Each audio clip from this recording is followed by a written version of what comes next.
Dice, iba a iniciar propiamente con la carta, pero voy a iniciar con esta parte de la escritura en donde Jesucristo está en la sinagoga, y es la primera vez que se levanta en una sinagoga, y le pasan el libro del profeta Elías, y él abre el rollo, y justo ve en la parte donde dice, el Espíritu del Señor está sobre mí, porque me ha ungido para anunciar el Evangelio a los pobres, me ha enviado para proclamar libertad a los cautivos y la recuperación de la vista a los ciegos, para poner en libertad a los oprimidos, para proclamar el año favorable del Señor. Cerró el libro, lo devolvió al asistente y se sentó, y los ojos de todos en las sinagogas estaban fijos sobre Jesucristo, y comenzó a decirles, hoy se ha cumplido esa escritura que han escuchado. Una bendición grande, hay libertad para los oprimidos, es un año favorable para el Señor, y los ciegos van a recuperar la vista y va a poner en libertad a todos aquellos cautivos. Tú lo puedes traer inmediatamente a la mente, tal vez en gente que esté en la cárcel, hermano, pero todo ahí, los judíos se encontraban en una situación de estar cautivos bajo la ley. Era un gran anuncio el que se estaba dando ahí, que iba a haber libertad para todos los judíos en ese momento, en el caminar de nuestro Señor Jesucristo, en el caminar de nuestro Señor Jesucristo, en los años que estuvieron ahí, para todos aquellos que escuchaban el Evangelio y que iban a arrepentirse y iban a creer. Los demás iban a seguir totalmente esclavos. Era un primer anuncio que daba nuestro Señor Jesucristo, y creo que con la sabiduría que Dios tiene, ya estaba apuntando para lo que Gálatas nos iba a mostrar. Entonces vamos ahora sí a Gálatas. Quería iniciar con este texto porque se les anunció que iba a haber libertad a los cautivos, a todos aquellos prisioneros de la ley, a todos aquellos que se sentían oprimidos bajo el peso de la ley. Iba a haber libertad para ellos. Estaba ahí el Rey de Reyes, el soberano Señor, que iba a darles esa libertad. Pero como pasa el día de hoy, unos escuchamos y otros no escuchamos. Unos oímos, pero no alcanzamos a discernir bien lo que la Escritura nos está mostrando en el día de hoy. Vamos a Gálatas 5. Dijo Paco, para darle un poquito de contexto, hace 8 días, hermanos, no somos hijos de la esclava, sino de la libre. ¿Sí recuerdan esa cosa? Sí. No somos hijos de Agar, somos hijos espirituales de Sara, porque ella es la libre, la que fue anunciada bajo la promesa de una nación en libertad. ¿Sí? Ese es como un poquito de contexto de lo que Paco nos habló y de algunos otros temas que él nos condujo hace 8 días. Ahora, aquí inicia el 5. Este es el capítulo 5 de Gálatas. Voy a leer del 1 al 15 de manera corrida y vamos a tratar de desmenuzarlo, porque hay un tipo de sándwich y ahorita les voy a comentar. Yo lo voy a leer en la Nueva Biblia de las Américas y dice: para libertad fue que Cristo nos hizo libres, por tanto permanezcan libres, permanezcan firmes. Ya estoy yo en la libertad. Voy a leerlo de nuevo. Para libertad fue que Cristo nos hizo libres, por tanto permanezcan firmes y no se sometan otra vez al yugo de esclavitud. Miren, yo, Pablo, les digo que si se dejan circuncidar, Cristo de nada les va a aprovechar. Otra vez testifico a todo hombre, que si se circuncidan, que están obligados a cumplir toda la ley. De Cristo se han separado. Ustedes que procuran ser justificados por la ley de la gracia han caído, pues nosotros, por medio del Espíritu, esperamos por la fe en la esperanza de justicia, porque en Cristo Jesús ni la circuncisión ni la incircuncisión significan nada, sino la fe que obra por amor. Ustedes corrían bien. ¿Qué les impidió obedecer a la verdad? Están persuadidos. Esta persuasión no vino de aquel que los llama. Un poco de levadura fermenta toda la masa. Yo tengo confianza respecto a ustedes en el Señor, de que no optarán por otro punto de vista, pero el que los perturba llevará su castigo, quien quiera que sea. Pero yo, hermanos, si todavía predico la circuncisión, ¿por qué soy perseguido aún? En tal caso, el escándalo de la cruz ha sido quitado. Ojalá que los perturban también se mutilaran.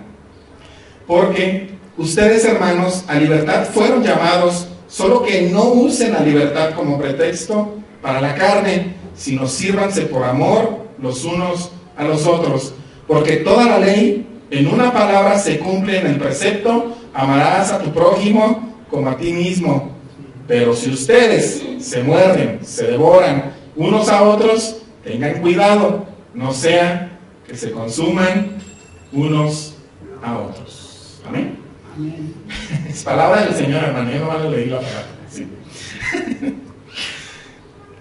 Hay como un tipo de sándwich en donde en el capítulo 1 habla de la libertad y en el 13 dice: porque ustedes, hermanos, a libertad fueron llamados. Entonces digamos que abajo está libertad y arriba también hay libertad, y dentro de esa especie de sándwich hay algo que tenemos que descubrir ahí. ¿Qué está hablando Pablo insistentemente en toda la carta?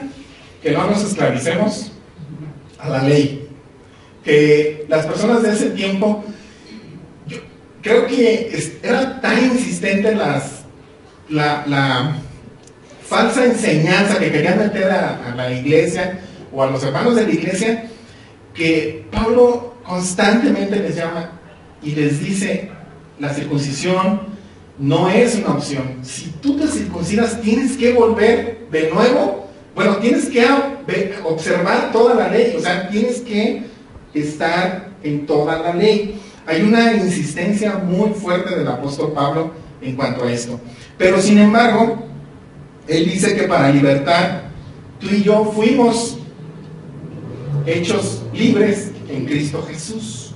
Tú y yo fuimos hechos libres en Cristo Jesús. Por tanto, tenemos que permanecer firmes.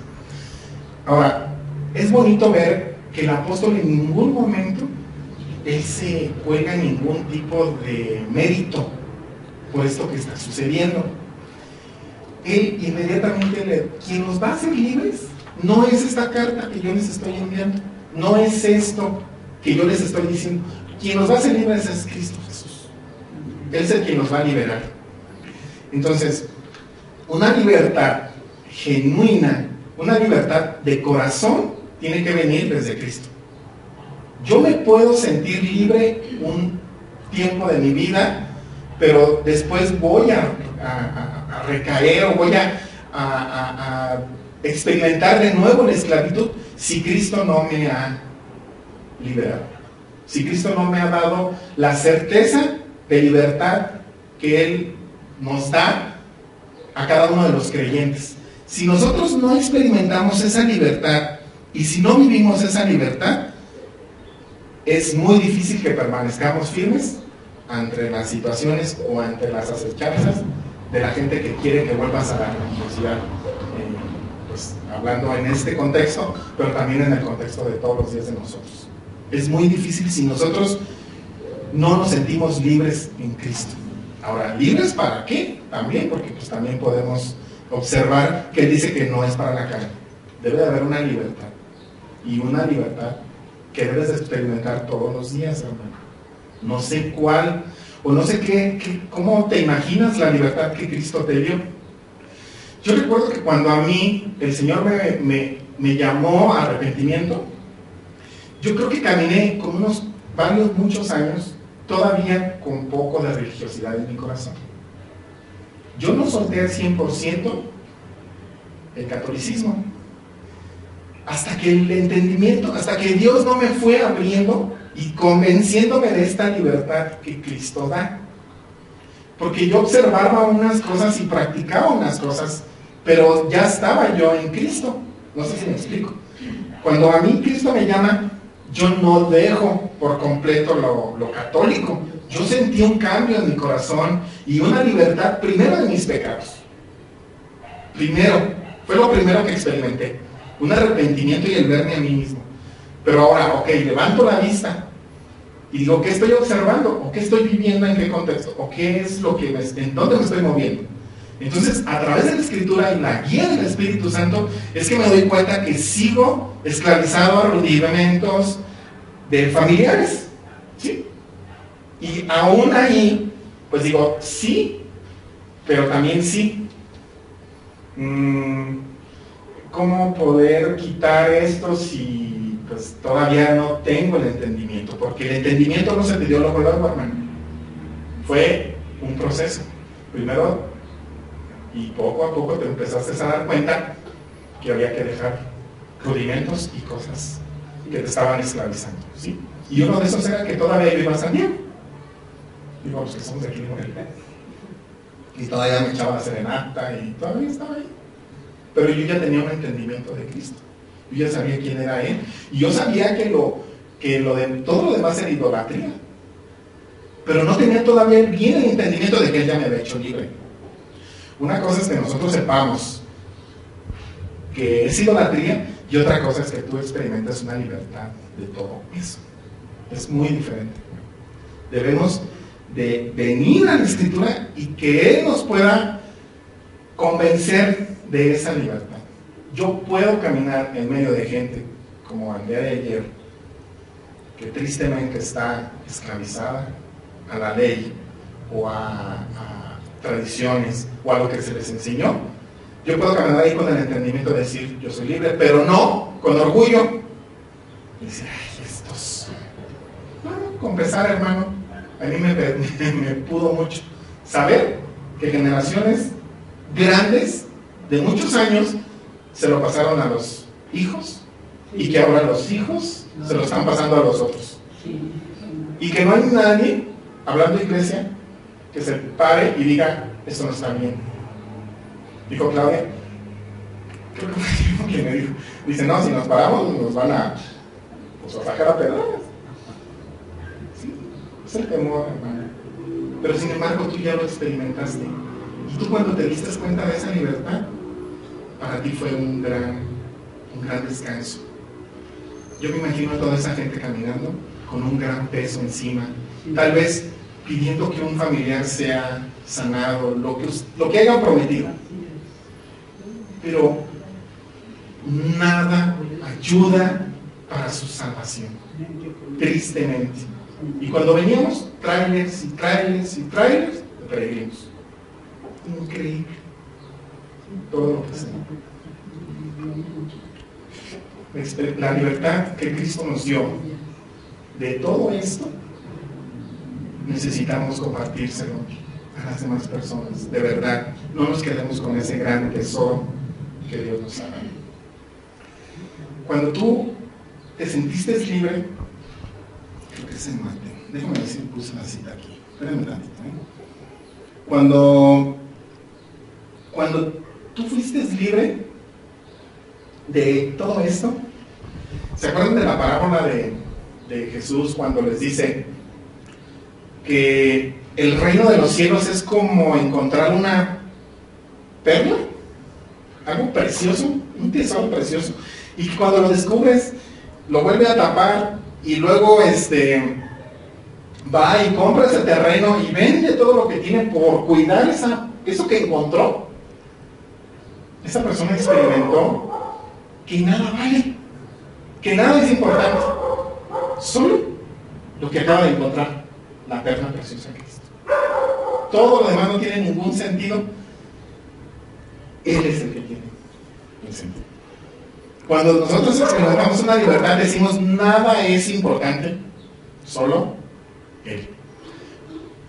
Nada suma a tu salvación y a la mía. Nada, hermano, nada. La ley está basada en obras. Las obras nos ponen, según Gálatas, bajo una maldición. Todas las obras, todo lo que tú quieras sumarle a tu santificación o a tu libertad o a tu justificación que ya Cristo hizo, todo eso nos pone bajo una maldición, según Gálatas 3:10. Pero sin embargo, como lo vimos hace unos domingos, la ley también te fue tu guardiana y te estuvo cuidando hasta que llegaste a Cristo. También estuvo ahí con la ley moral, ella también estuvo ahí, sin embargo, también hizo esa parte hasta que llegamos a nuestro Señor Jesucristo. Entonces, la ley nos declara vemos la culpa, cuando observamos la ley, nos vemos qué tan pecadores somos, ¿estamos de acuerdo? Porque tú observas la ley y dices, no es.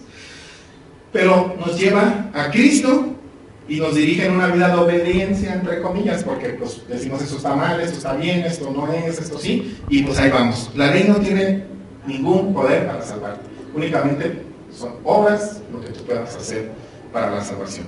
Sin embargo, la gracia está basada en la fe en nuestro Señor Jesucristo, solamente en Él, y está centrada únicamente en Cristo. La gracia, de la que Pablo habla en este texto, y la fe, solo en Él.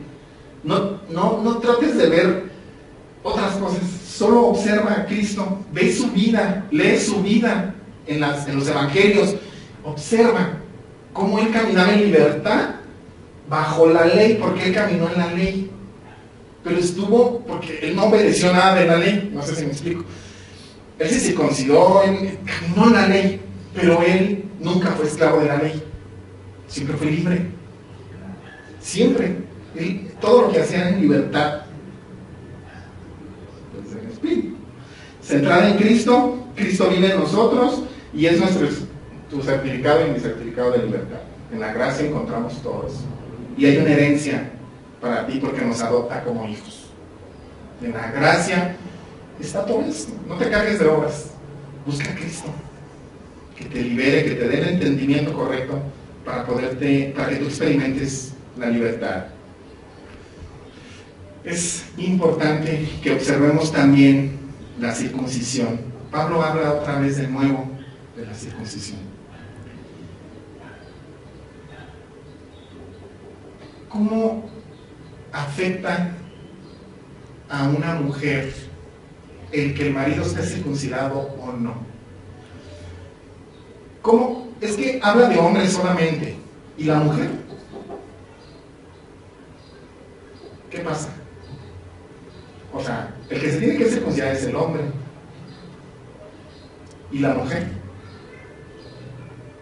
¿Dónde está?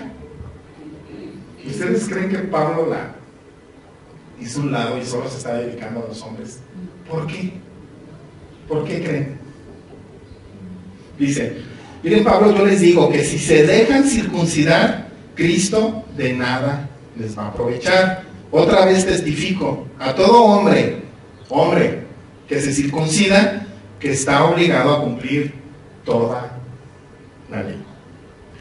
La generación del desierto, cuando Dios los sacó de Egipto, esa generación venía sin circuncidar, digamos. Esa generación fue circuncidada en el desierto. Ustedes recuerdan los textos, que se fue y se circuncidó en el desierto. Mucha de esa gente también, la segunda generación de ellos que no entraron a la tierra prometida, también Dios le dijo a Moisés que se circuncidara, pero ya en grandes. A partir de ahí,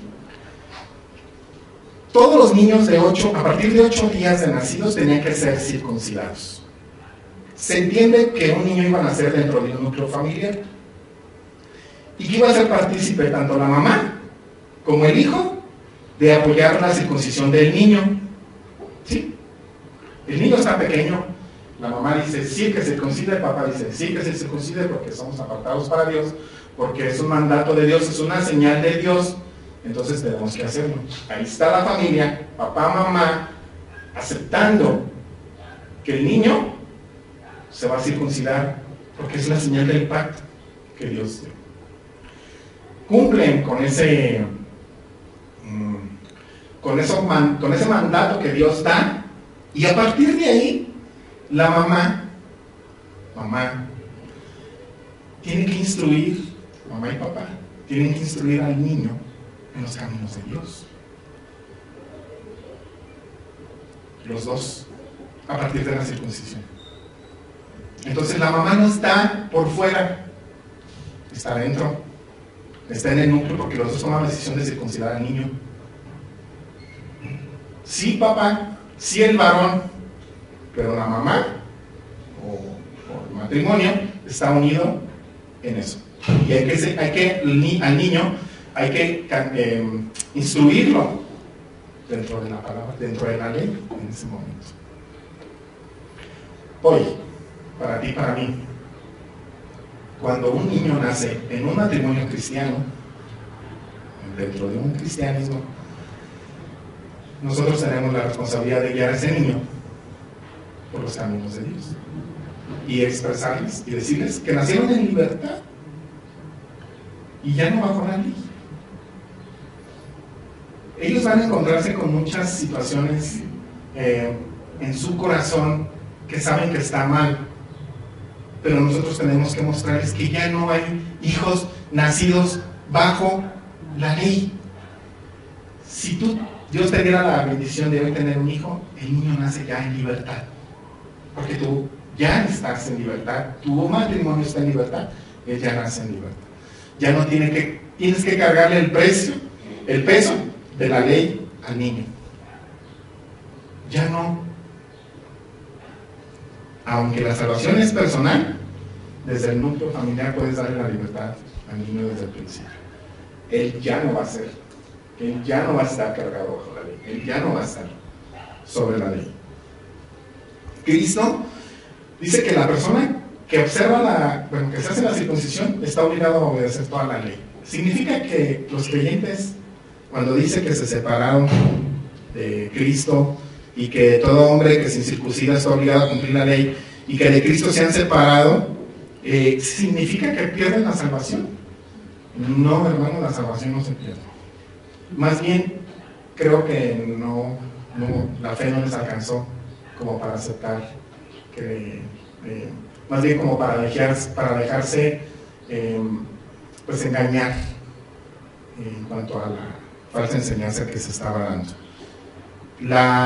El apartarte de Dios es que realmente no es que estuviste y luego te fuiste, no, estuviste expuesto a la palabra, pero sin embargo no la aceptaste. Vinieron estos falsos maestros y entonces ellos se apartan y observan otra enseñanza que nada que ver. Pero los verdaderos creyentes, los verdaderos hermanos que estaban libres de esa situación, pues ni siquiera voltearon a verlos, ni siquiera observaron su enseñanza, simplemente pues siguieron a Cristo, que es el que te da la libertad y te da la oportunidad de sentirte realmente libre. Dice que de la gracia han caído estas personas que procuran ser justificados por la ley. Pablo lo que está diciendo aquí es que la circuncisión no te ayuda pues para tu libertad, pero él no iba a estar en contra de la ley.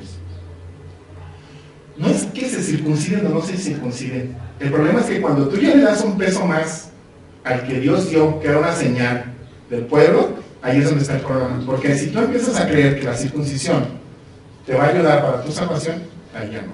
Pero Pablo dice, miren, o sea, realmente no tiene ningún valor para la salvación. Pero, sin embargo, yo soy judío, fui circuncidado a los 8 años, pero yo sé perfectamente que todo este linaje que yo tengo no me sirve para nada, porque es en Cristo, el quien ya hizo la obra y es el que nos da la libertad. Solo creer en Él, no importa lo demás. No estaba atacando que se dejen de circuncidar, porque el niño a los 8 días ya estaba circuncidado. Más bien es el creer que la circuncisión te puede pues, dar la salvación o ayudar a la salvación, y no tiene ni siquiera nada que ver. La fe por obras en amor. Dice, entonces, la circuncisión fue una señal de un pacto que Dios dio, así como fue una señal también el arco iris, cuando Dios destruyó a todos los seres vivientes en el diluvio. Él dijo, yo les daré una señal en el cielo y verán un arco, y entonces cada que lo vean, pues ustedes sabrán que yo me acuerdo de que no los volveré a destruir en agua, y eso es una señal que todavía hasta la fecha tú la ves. Hay una señal. Lo que estaba en la circuncisión era una señal de que la persona era apartada o que era parte del pueblo de Dios, ¿verdad? Esa señal, la que estaba ahí para los ¿cómo se llama? Para los judíos. Entonces, los judíos de ese tiempo, bueno, sí, los judíos de ese tiempo, ellos, pues bueno, creían que pues cortaban la parte del prepucio, y entonces había un simbolismo muy especial, porque tú dejabas el pecado. Cuando se te cortaba el prepucio, tú ya habías dejado tu pecado. Entonces, el que tú estuvieras circuncidado y que pudieras procrear familia, indicaba en el simbolismo que ya no, la persona o el niño que iban a nacer ya venía sin pecado. Ese era como el simbolismo que ellos tenían o pensaban. Entonces decían, bueno, yo ya estoy circuncidado, voy a poner la semilla de un niño que va a nacer en una esposa, y entonces, como yo ya no tengo pecado, porque yo ya estoy circuncidado, entonces el niño que va a nacer, pues tampoco viene en pecado, entonces ya nomás lo que hacían era que los 8 días les circuncidaban. Entonces, era como esa creencia, pero iba más allá, porque realmente Dios lo que quería era que se circuncidaran los corazones. Sí, esa señal, pero debería de ser un cambio desde el interior y no únicamente físico, desde afuera. Entonces, iba a ir más allá todo esto. Entonces, ellos eran portadores de la simiente que producía más pecadores. Así, la circuncisión sí iba a simbolizar la necesidad de una profunda purificación para contrarrestar los efectos de corrupción. Entonces, era como esa parte, ellos creían que esta situación iba a ser, pero no, iba a ir más allá. Dice el Señor, ciertamente vienen días, en Jeremías 9:25, declara el Señor, en que castigaré a todos el que esté circuncidado sobre la carne. Les dijo en Jeremías. Van a venir días en que voy a castigar a todos los que estén circuncidados únicamente en la carne. ¿A qué se refiere el Señor? A la circuncisión del corazón. Jeremías 4:4. Circuncídense para el Señor y quiten los prepucios de sus corazones. Hombres de Judá y habitantes de Jerusalén, no sea que mi furor salga como fuego y arda y no haya quien lo apague a causa de la maldad de sus obras. Entonces, el Señor quería que los corazones fueran circuncidados y no únicamente una señal de la cara. Por eso Pablo está ahí diciendo, oiga, no. O sea, está todo esto explicado en el Antiguo Testamento. No se dejen cargar otra vez por lo que ya fueron libres. Dios ya los liberó, Jesucristo ya los liberó. Por favor, no se vuelvan a cargar. Estoy muy preocupado. Entonces dice, esta persuasión, la de la circuncisión, no vino de aquel que los llama, porque, entendiendo un poquito el contexto, los judaizantes usaban a Dios tristemente para imputarles peso a ellos. Entonces, es como uno de los mandatos es que no uses mi nombre en vano y que no uses mi nombre para tus beneficios personales. Ellos estaban usando a Dios para poderle decir al pueblo o a estos creyentes que se circuncidaran porque Dios había dicho. Y sí dijo, pero no estaban dando toda la enseñanza correcta. Porque sí dijo Dios, pero en Cristo tú ya eres libre. Entonces, hiciera todo completo, ¿no? O sea, no dejar nada afuera, como nosotros. El Antiguo Testamento te da la oportunidad de ver de qué te liberó Dios y cómo el pueblo se fue rebelde. Pero en el Nuevo Testamento tú ves a Cristo liberando a todo aquel oprimido y a todos aquellos que creemos en Él.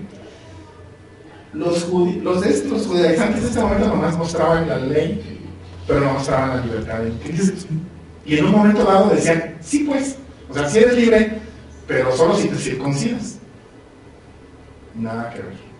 Por eso dice Pablo, no viene de aquel, está hablando de Dios, no viene de él, dice lo que ustedes llaman que se circunciden. Y luego dice, un poco de levadura fermenta toda la masa, un poco de enseñanza, de una mala enseñanza, pues va a acabar con lo que se está tratando de decir ahí. Si estos judaizantes en ese momento están metiendo falsas enseñanzas, pues lógico. En algún punto una persona o algún creyente va a creer lo que están diciendo y entonces esa levadura empieza a crecer, a crecer, a crecer y va a llegar un momento en que todo se leuda, dice la escritura, o ya no tiene pues un propósito correcto. Dijo Jesús en Mateo, entonces, en Mateo 16, el 6, el 11 y el 12, dijo, entonces Jesús les dijo, estén atentos y cuídense de la levadura. En algún punto les dijo a los discípulos que se cuidaran de la levadura de los fariseos y de los saduceos. ¿Cómo es que no entienden que no les hable de panes, pero cuídense de la levadura de los fariseos y de los saduceos? Entonces ellos entendieron que él no había dicho que se cuidaran de la levadura de los panes, sino de las enseñanzas de los fariseos y de los saduceos. Porque la enseñanza, hermano, es algo que pareciera bueno. Pues, ¿quién va a querer enseñar algo que es incorrecto si yo creo que es correcto? No sé si me explico. Ellos creían que realmente que lo que estaban diciendo es correcto. Entonces, lo que estaban enseñando para ellos era correcto. Pero ya había habido un evangelio en donde ya se les había explicado que ya eran libres, que ya había una libertad, que Cristo cuando fue a la cruz llevó todo ahí y dijo, consumado es, yo cumplí toda la ley, ya ustedes no la cumplan, yo ya la cumplí, incluso todo lo que está escrito. Entonces vengo yo y te digo, ya eres libre, y viene otro hermano y te dice, oye, no, si eres libre, pero tienes que de todos modos pues circuncidarse, pues creo que no era pues como la mejor enseñanza que se estaba dando para los hermanos que se encontraban ahí. Dice, un poco de mala enseñanza o de levadura, pues echa a perder toda la mesa. Y luego dice, ¿quién les estorbó? Ustedes corrían muy bien, dice el 7. Ustedes corrían bien, ¿quién les impidió obedecer a la verdad? Entonces ellos iban bien, estaban bien, pero sin embargo salieron estos hermanos y inmediatamente pues empezaron a poner obstáculos, peso en estas personas que ya eran libres, porque ¿quién corre atado? El que corre va libre y trata de ir lo más ligero que se pueda, con un short, alguna de tirantitos y unos tenis sin peso. Entonces, ¿quién les impidió correr? ¿Quién les puso peso? ¿Quién les cargó un morral con piedras? O sea, ¿qué pasó? Ya iban a ganar, ya iban. Alguien los estorbó, les puso este peso que no debe de ser. Entonces Jesús es el que te aligera todos estos pesos. Dice, ustedes el Señor, dice, yo tengo confianza, Pablo tiene fe, a pesar de todo esto, dice, yo tengo fe, confianza, en que ustedes, en el Señor Jesucristo, no van a optar por otro punto de vista. O sea, él está aludiendo a la fe en Cristo, en que la obra del Espíritu Santo que fue sembrada en cada uno de ustedes, en el Evangelio que fue sembrado en cada uno de ellos, pues va a producir el fruto. Y ellos automáticamente se van a dar cuenta de que lo que están escuchando no es. Y yo tengo esperanza en que ustedes no van a aceptar otro punto de vista de lo que ya se les explicó en Cristo Jesús. Dice, y eso viene un castigo para las personas que tratan de perturbarlos, dice, y que pues, el castigo viene para quien quiera que sea. Dice, Pablo todavía dice, bueno, miren, porque mucha gente estaba creyendo que que Pablo todavía predicaba la circuncisión, entonces dicen, yo la circuncisión ya no la predico, porque si la predicara, pues entonces ¿por qué me están persiguiendo? En tal caso, el escándalo de la cruz ha sido quitado. ¿Por qué dice la Escritura que el escándalo de la cruz? Porque la cruz o el sacrificio de Cristo te decía que en Él tú ya no tenías que hacer todo eso. Y en ese momento fue un escándalo para los judíos. El que ya Cristo hizo todo y ya no tienes que observar la ley. Ya lo llevó todo, solo cree por fe y ten fe en que Él hizo todo, en que Él ya te liberó, te salvó, te justificó. Entonces, pues ya no observan la ley. Entonces fue un escándalo en esos momentos la cruz para los judíos y decir, no, ¿cómo es posible que solo por Él, por su sacrificio de Él, nosotros ya nos quitemos de este peso de la ley? No. Y se volvió algo pues, que se persiguió mucho y pues, ustedes lo ven en esta carta de los Gálatas. Entonces, un hermano que realmente está libre, una persona que realmente experimenta la libertad, no tiene ningún problema en amar al prójimo como a ti mismo, dice. Ámense el prójimo como a ti mismo, dice. Porque toda la ley en una palabra se cumple: amarás a tu prójimo como a ti mismo. Y previo a eso dice: ustedes, hermanos, fueron llamados a libertad, solo que no dicen la libertad como pretexto para la carne, sino sírvanse por amor los unos a los otros. Hermano, la libertad que tú y yo experimentamos debe de reflejarse. Y debe de reflejarse con los hermanos y con la gente que te rodea.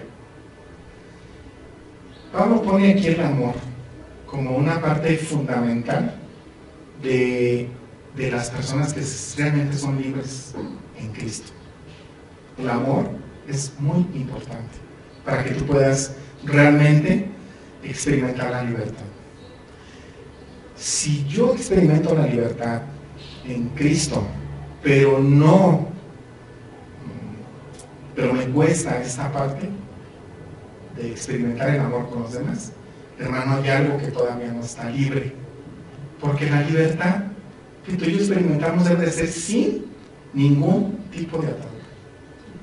Es un amor que se da únicamente. Y no debe de haber nada que te impida amar a tu hermano. Y tampoco debe de haber nada que te permita observar sus faltas. Porque entonces nos veríamos en un espejo y diríamos, pues yo estoy igual o peor. Si yo, hermano, experimento la libertad en Cristo de todo el peso de la ley, yo voy a venir y voy a aplicar: amarás a tu prójimo como a ti mismo, y te voy a amar sin condición y sin nada, a pesar de que tú a lo mejor hacia mí tengas un tipo de actitud. Yo voy a amar y voy a dar por ti, voy a estar pendiente de ti, dice Pedro, el apóstol Pedro.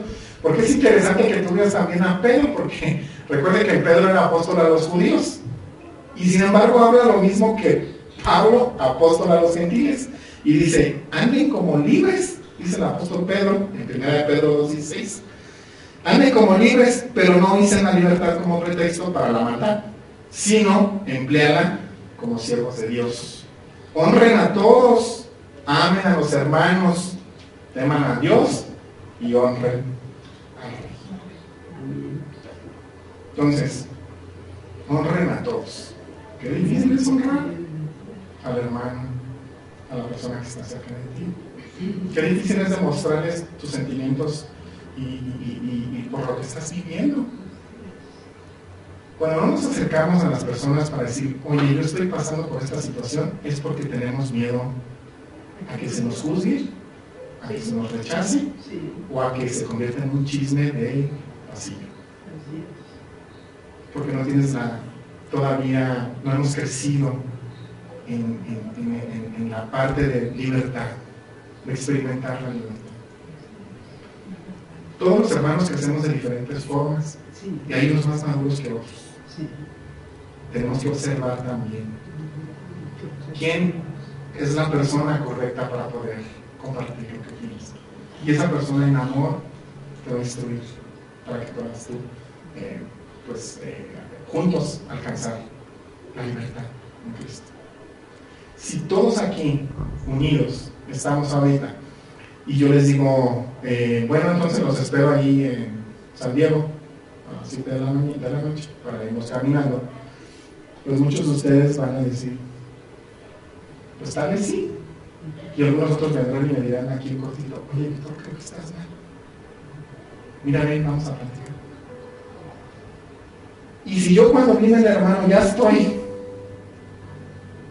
para no escuchar lo que me va a decir, pues inmediatamente ahí ya se rompe la relación. Pero si yo estoy atento y con un corazón listo para ser instruido, pues voy a aceptar la instrucción de parte del hermano. Dice, amarás a tu prójimo como a ti mismo. Dice Romanos 13, 8, 10, no le deban nada a nadie, sino el amarse solo unos a otros. O sea, eso es importante, porque el que ama a su prójimo ha cumplido la ley. ¿Quieres cumplir la ley? Ama a tu prójimo. Ama a tu prójimo. Dice, porque el que ama a su prójimo ha cumplido la ley. Porque esto de no cometerás adulterio, no matarás, no hurtarás, no codiciarás y cualquier otro mandamiento, en estas palabras se resume: amarás a tu prójimo como a ti mismo. El amor, dice Romanos, no hace mal al prójimo. Por tanto, el amor es el cumplimiento de la ley. Los hermanos que estaban tratando de meter la falsa enseñanza a la iglesia de Galacias, ¿había amor en ellos? Yo creo que no. Porque Gálatas al final nos va a decir que ellos lo único que buscaban era hacer discípulos para su propia. A ellos no les interesaba ni mostrarte tu amor, ni mostrarse su amor, nada. Lo único que querían era que fueran reconocidos. La gente que ellos convirtieran o que circuncidaran, que dijeran: a mí me circuncidó, por decir un nombre, Ananías, a mí me circuncidó Gamaliel. Eso es lo único que ellos querían, un reconocimiento, pero no un amor demostrado.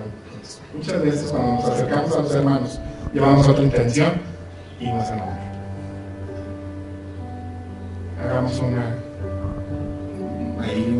reflexión. Yo ya estoy por concluir. De verdad quiero que, hermano, te sientas libre de la ley, pero sí comprometido con el amarnos unos a otros. No hemos crecido lo suficiente en esta parte. Y es una iglesia de 50 personas. Pero creo que no nos conocemos lo suficiente. Ustedes saben que yo estoy viviendo un proceso difícil en mi matrimonio. ¿No lo sabían? He estado siendo muy atacado. Difícilmente. Y sin embargo, yo creo que aquí hay hermanos que nos pueden orientar y ayudar. Tal vez no con palabras, pero si tú estás orando por mí, yo estoy bien, fortalecido. Yo sé que el Señor dice que cuando pasen estas pruebas, saldremos más victoriosos que antes. Solo Él sabe por qué estamos en este proceso. Pero sin embargo, con Claudia, a veces en la comunicación hay roce, choque, digamos. Y eso nos ha ayudado a ella ser paciente conmigo y yo ser paciente con ella. Y entonces decimos: necesitamos a Dios en nuestro matrimonio. Porque ni yo te he faltado ni ella me ha faltado. Simplemente son situaciones como era este mundo. ¿Dónde quiere dar este mundo? En los matrimonios, en las casas, en donde se está edificando y se está proclamando el nombre de Jesús. ¿Ustedes creen que en medio de esta situación yo me siento libre? Pues sí. Sí lo experimento, de verdad. Porque a pesar de todo, yo sé que el Señor está bueno. Y